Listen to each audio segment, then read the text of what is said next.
Yemen Today TV marks 11 years of professional journalism and reliable reporting.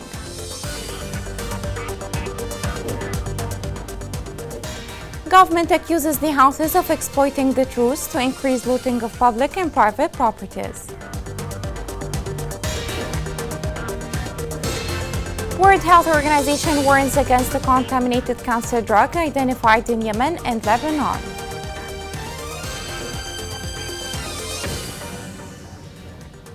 Welcome to Yemen Today TV. This is the English news with me, Rushan Fuad.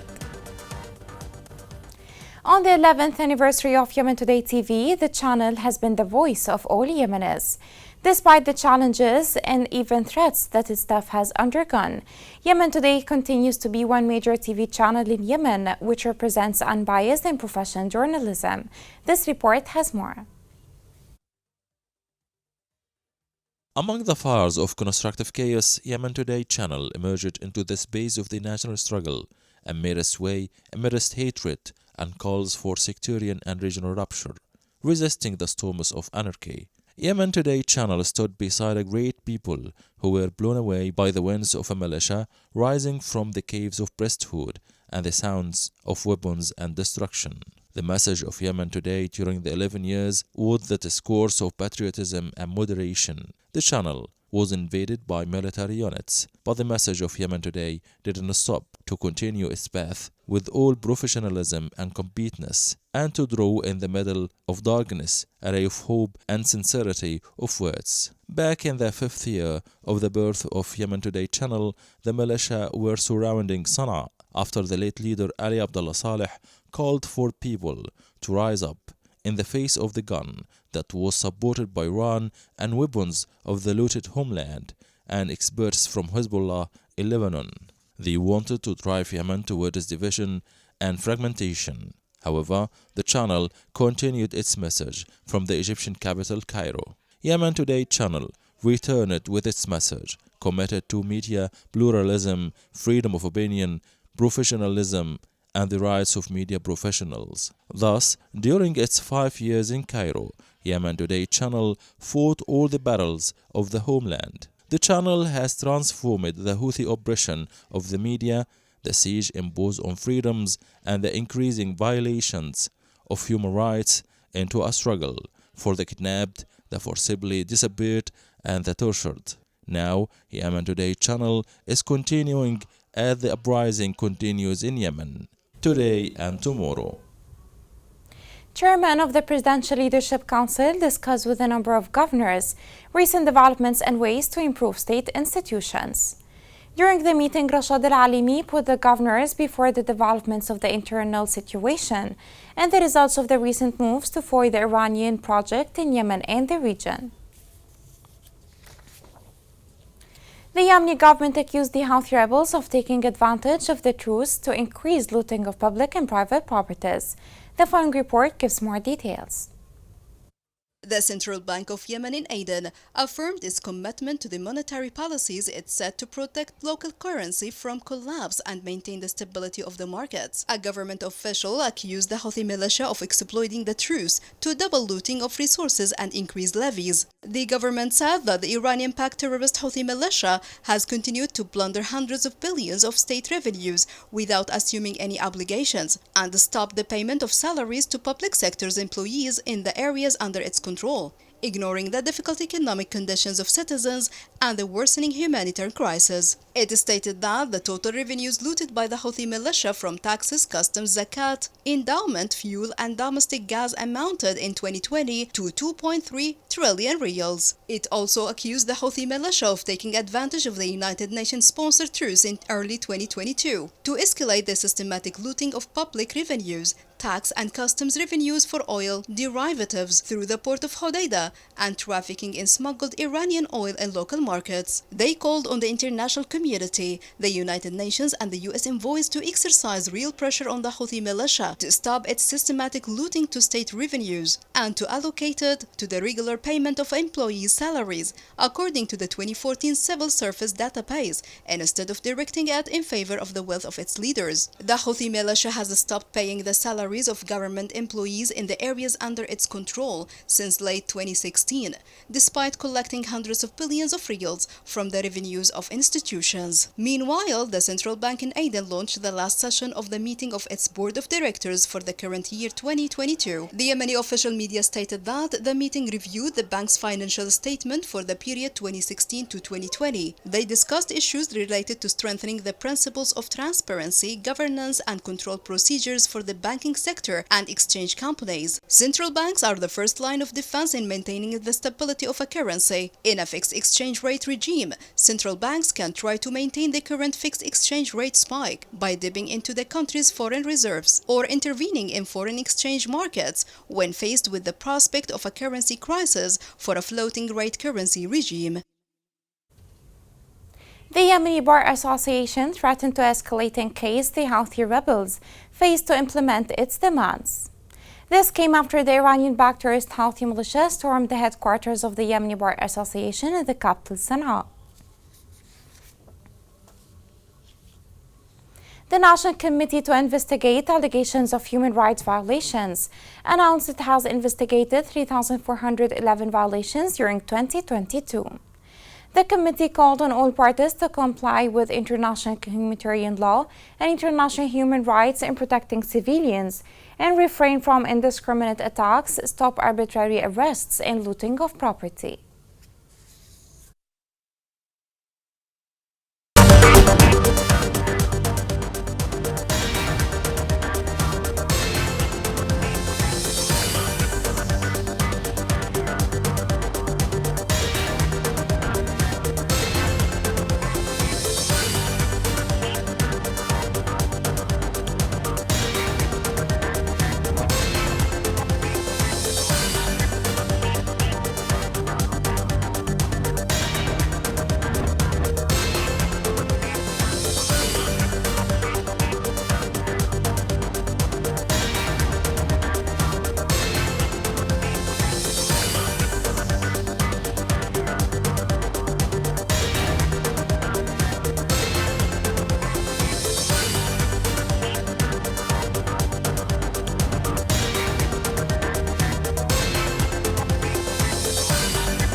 The joint forces defended Houthi fires north of Abiyan Governorate.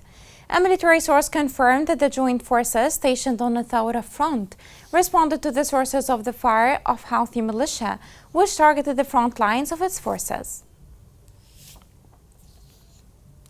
The International Organization for Migration announced that more than 60,000 Yemenis have been displaced since the beginning of this year. The United Nations organization stated in its weekly report that Ma'rib Governorate is still the most preferred destination for the displaced, as it received 39 displaced families. Most of them are from Ib and Ma'rib, followed by Itala. A citizen was killed under torture in the Houthi militia prison in Saada Governorate. Local sources said the militia members subjected the detainee to extreme torture, which led to his death. The World Health Organization has raised concerns over contaminated medicine being identified in Yemen and Lebanon. The organization said in a statement that the contaminated batch was found in Yemen and Lebanon after harmful effects appeared on sick children taking the medicine. The following report has more details. A batch of a contaminated drug for the treatment of cancer and autoimmune diseases has been identified in Lebanon and Yemen. The WHO said the alert refers to one of the batches substandard contaminated methotrexate 50 mg. The health authorities in both Yemen and Lebanon conducted microbiological testing on the remaining unopened ampoules of the drug. The results in both countries were positive for Pseudomonas aeruginosa, indicating contamination of the products. The stated manufacturer Ceylon Laboratories confirmed to WHO that the batch number, manufacturing and expiry dates combination match their internal records. At this stage, the manufacturer has not had access to samples of the suspect products for its own confirmatory testing. Pseudomonas aeruginosa bloodstream infection is a serious infection that may lead to death, and any product that has any contamination and it's administered directly in the body would present serious risks to patients. The WHO noted that this drug was intended to be sold exclusively on the Indian market, noting that the batch available in Yemen and Lebanon was procured outside the regulated supply chain. The WHO added that the stated manufacturer cannot guarantee the safety of this product, which has not destined for these markets, and it warned that this product may have been distributed to other countries through informal markets. Therefore, it's important to detect and remove this contaminated product from circulation to prevent harm to patients. The WHO also urged increased surveillance and diligence within the supply chains of the countries and regions likely to be affected by this product, adding that increasing surveillance of the informal and regulated markets is also advised. Competent authorities are advised to immediately notify the WHO if this product is discovered in their respective market. According to sources, the head of Order of Pharmacists of Lebanon said the drug had been smuggled into Lebanon and that is present in some hospitals and not in pharmacies. Such a crime of smuggling contaminated medicines can benefit crime gangs who have nothing to do with religion, politics, or sects.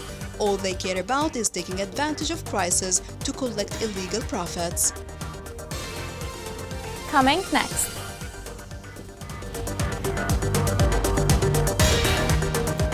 In Hajj province, the UN Development Programme paves the death road to alleviate civilian suffering.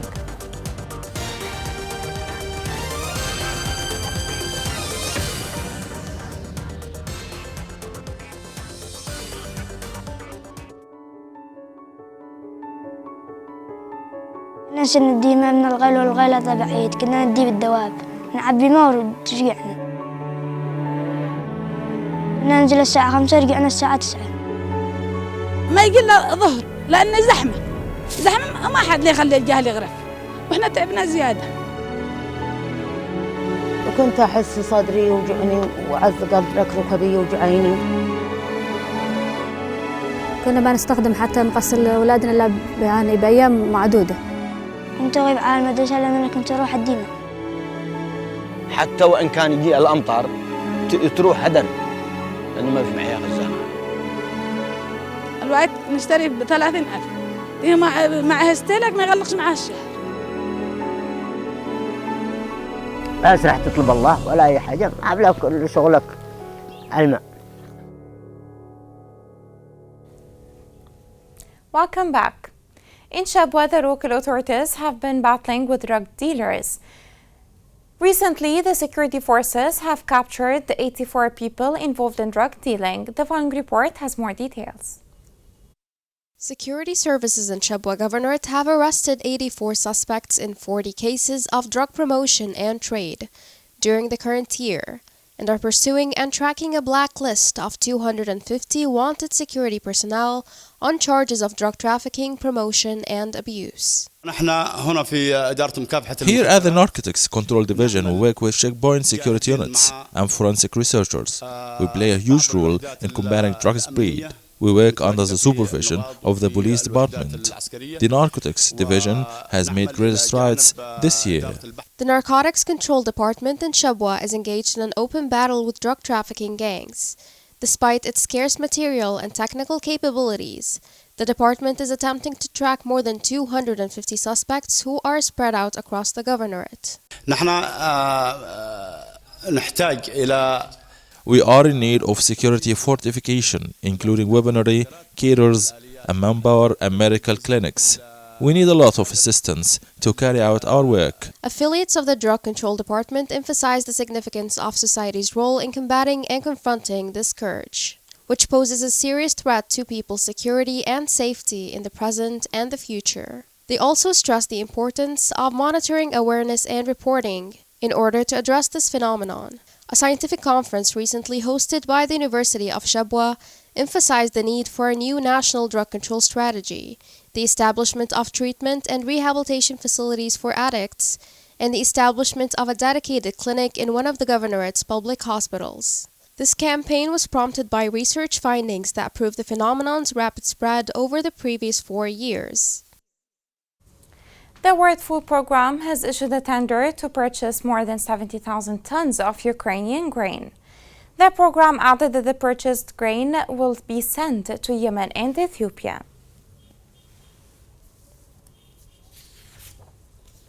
The government approved a plan to rationalize spending and enhance the state's general revenues.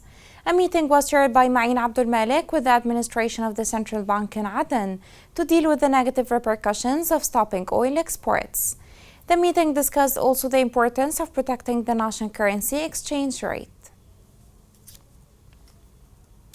Vehicles and trucks loaded with food and water move carefully and slowly along the steep, unpaved mountain road that connects villages in Kushar district in Hajja Governorate. The UNDP has contributed to pave this road to alleviate suffering of civilians. The following report has more details. Along the steep gravel mountain route that runs along the villages in Kushar district, Hajja Governorate, food and water-laden vehicles cross with caution.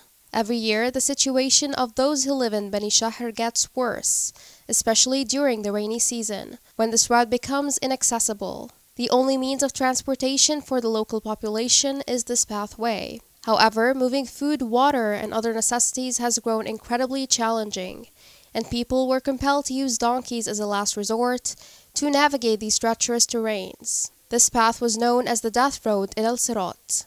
Its irregularities has placed people's lives in peril and resulted in many fatal incidents. People here struggle to move food, procure water, and access medical services, and they suffer tremendous transportation expenditures for vital tasks, such as bringing patients to hospitals. Many lives have been lost as a result of having to drive down the treacherous As-Sirat Hill. Those who made it across the road are claimed to have evaded death's grasp. Following residents' call for a solution, the Public Works Project conducted a project study and met with people to establish their priority needs, and the parties decided to pave the rocky sections of the road. This effort not only assisted residents in overcoming adversity, but it also offered local work prospects to civilians, who earn knowledge and skill by engaging in road building, paving, and other activities. The Sirat Road Paving Project, sponsored and supported by the World Bank's IDA in collaboration with the United Nations Development Program and implemented by the PWP, has helped to ease community suffering. This project's success consists of various factors that improve the living conditions of many households.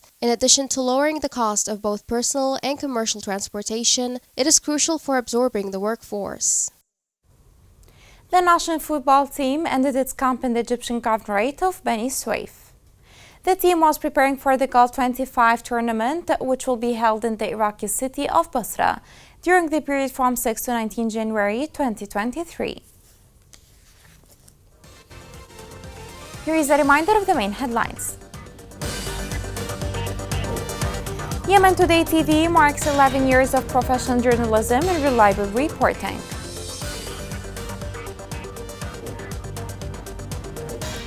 Government accuses the Houthis of exploiting the truce to increase looting of public and private properties.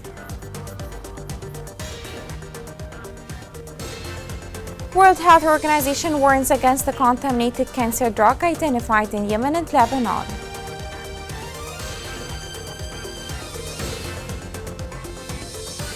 This is the end of the news. It was Rushan Fouad. Thank you for watching.